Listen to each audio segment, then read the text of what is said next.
Alright, classification. You now need to include the classification of your introduced species. So I'm going to do mine for the toad. Easiest way is to type in your animal and use words like classification or taxonomy or biology or scientific classification to get your to know what it is. So you got to have the kingdom, phylum, class, order, family, genus, and species. So for the toad, it is, your toad, for my toad, the kingdom is Animalia.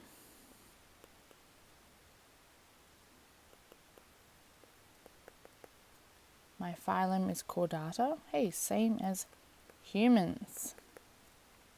The class is Amphibia, which is obviously different from humans. The order is Anura. The family is, I don't know if I can pronounce this. Bufonidae, maybe? Genus is Rhinella. I've got to try, you're going to type it, but I'm going to try write it, and I'm writing it in italics. Remember that's slanted?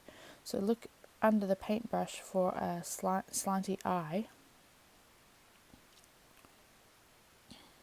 to make it slanted. And species is a small, no capital, Marina.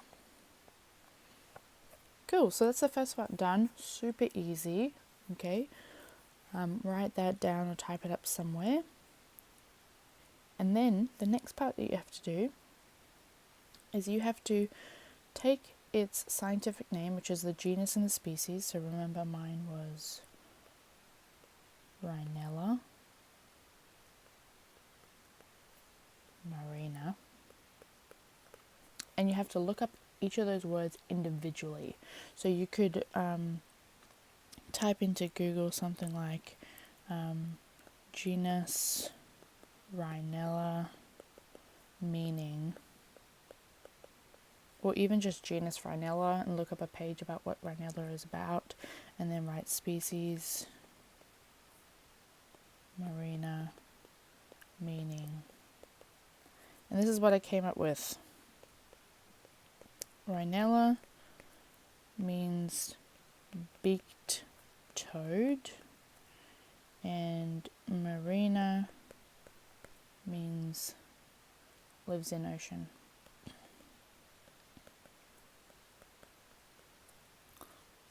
Alright, so once you've done that, the next step is, does this name help people identify that organism easily?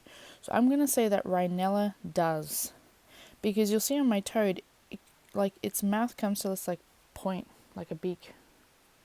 So I could say that yes, Rhinella would help someone to identify the cane toad because they've got a more beaked-like mouth. So that is helpful in looking at the cane toad and identifying it. But the marina part, that's not helpful because most toads don't spend time in the water. So I'm going to write a quick couple of sentences saying, my genus name of Rhinella is a great scientific name to help people identify the organism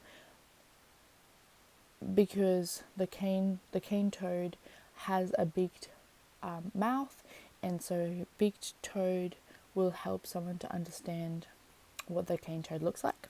However, marina is not a good species name as the cane toad does not spend time in the water, and so this could be misleading. Okay, so you've got to do something like that. So you've got to think, does it help them to see what the animal might look like? Now remember, it's if they've never seen the animal before, okay? Or they don't know what it is, okay? They can know other stuff, like they can know what beaked is and that sort of thing, but it's if they've never seen the animal before and they don't know what the animal is, would the name help them to understand what the animal looks like? So half of mine is good, half is not. So that's what you got to kind of write for your classification. Email me if you have any questions.